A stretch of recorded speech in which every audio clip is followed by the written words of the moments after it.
Welcome to KRR kitchen. இன்றைக்கி நம்ம கிச்சனில் நல்ல ஒரு அருமையான கத்திரிக்காய் வறுவல் எப்படி செய்கிறதுன்னு தான் பார்க்க போகிறோம். இன்றைக்கி நம்ம ஃப்ரெஷ்ஷாக மசாலா வறுத்து அரைச்சி இந்த கத்திரிக்காய் வறுவல் செய்ய போகிறோங்க. டேஸ்ட்டு ரொம்ப அருமையாக இருக்கும். சாப்பாட்டுக்கு சைட் டிஷ்ஷாக வச்சு சாப்பிடும்போது இந்த கத்திரிக்காய் வறுவல் எப்படி செய்கிறதுன்னு நம்ம வீடியோக்குள்ளே போய் பார்ப்போம். அதுக்கு முன்னாடி நம்ம சேனலை இப்போ தான் ஃபஸ்ட் டைம் பார்க்குறீங்கன்னா சப்ஸ்கிரைப் பண்ணி வச்சுக்கோங்க. கூடவே பெல் சிம்பிள் ப்ரெஸ் பண்ணி ஆளுங்கிற ஆப்ஷனையும் ப்ரெஸ் பண்ணி வச்சுக்கோங்க. அப்போ தான் நான் போகிற வீடியோஸ் எல்லாம் உங்களுக்கு தொடர்ந்து நோட்டிஃபிகேஷனில் உடனுக்குடனே கிடச்சிக்கிட்டு இருக்கும். இப்போ வாங்க இந்த அருமையான கத்திரிக்காய் வறுவல் எப்படி செய்கிறதுன்னு பார்த்துடலாம்.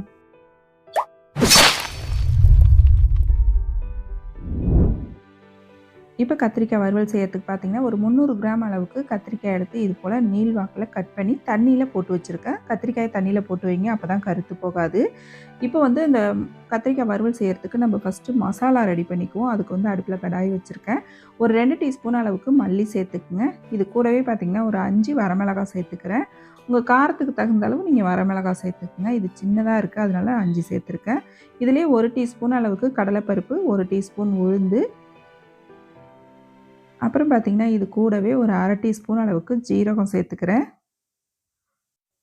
இப்போ ஜீரகம் சேர்த்ததுக்கப்புறம் இது கூடவே பார்த்திங்கன்னா ஒரு 1/2 டீஸ்பூன் அளவுக்கு சோம்பு சேர்த்துக்கிறேன். சோம்பு சேர்த்ததுக்கப்புறம் 1 டீஸ்பூன் அளவுக்கு வெள்ளை எள்ளு சேர்த்துக்கிறேன். நீங்கள் இதுக்கு பதிலாக பார்த்திங்கன்னா கருப்பு எள்ளு கூட சேர்த்துக்கலாம். 1 டீஸ்பூன் அளவுக்கு சேர்த்தோம்னா போதும். நல்லா வாசனையாக இருக்குங்க. எள்ளு சேர்த்து நம்ம செய்யும் போது இந்த கத்திரிக்காய் வறுவல் ரொம்ப அருமையாக இருக்கும். இது கூடவே பார்த்திங்கன்னா ஒரு கொத்து அளவுக்கு கருவேப்பிலையும் சேர்த்து எல்லாத்தையும் ட்ரை ரோஸ்ட் பண்ணிப்போம். அடுப்பு தீயை குறைச்சி வச்சு நல்லா பொன்னிறமாக வர வரைக்கும் இந்த அளவுக்கு நல்லா வறுத்து எடுத்துக்குங்க. இப்போ இந்த பொருள் எல்லாத்தையும் நல்லா ஆற வச்சுட்டு நம்ம பவுட்ரு பண்ணி எடுத்துக்கலாம். நல்லா ஆறட்டும், கொஞ்சம் கூட சூடு இல்லாத அளவுக்கு. அதுக்கப்புறம் நம்ம மிக்ஸி ஜாரில் சேர்த்து இதை நல்லா பவுட்ரு பண்ணி எடுத்துக்குவோம்.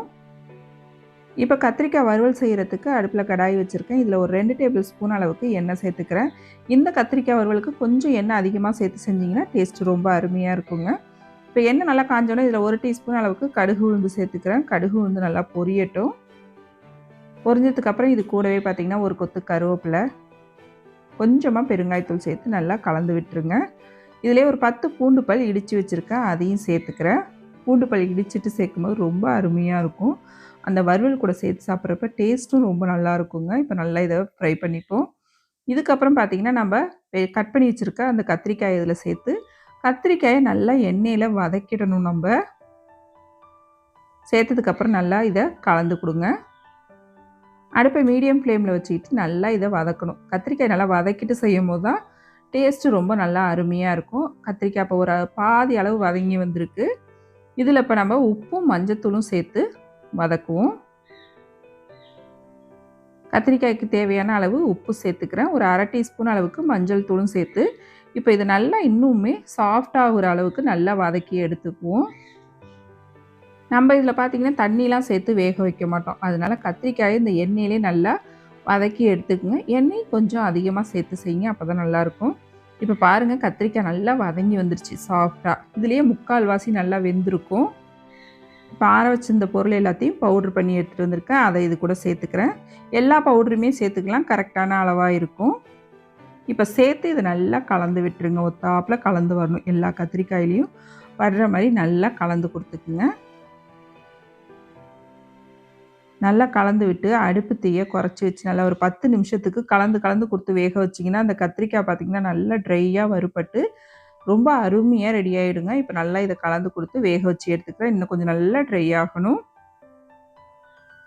இப்போ பாருங்கள், கத்திரிக்காய் நல்லா ட்ரை ஆகி வந்துருச்சு. கடைசியாக இறக்க போகிறப்ப ஃப்ரெஷ்ஷாக கொத்தமல்லி தூவி ஒரு 2 செகண்டுக்கு கலந்து விட்டோம் அப்படின்னா நம்மளோட கத்திரிக்காய் வறுவல் ரொம்ப அருமையாக ரெடி ஆகிடுங்க. இது போல் கத்திரிக்காய் வறுவல் செஞ்சு நல்லா ரசம் சாதம், சாம்பார் சாதம், தயிர் சாதத்துக்கூட எல்லாம் வச்சு சாப்பிட்றதுக்கு அவ்வளோ ஒரு அருமையாக இருக்கும் இந்த பொடி கத்திரிக்காய். நீங்களும் இந்த ரெசிபியை நான் இன்றைக்கி சொன்னது போல் ட்ரை பண்ணி பாருங்கள். ட்ரை பண்ணி பார்த்துட்டு எப்படி இருக்குன்னு எனக்கு கமெண்ட் பண்ணுங்கள். என்னோட இந்த ரெசிபி பிடிச்சிருந்ததுன்னா லைக் பண்ணுங்கள், ஷேர் பண்ணுங்கள்.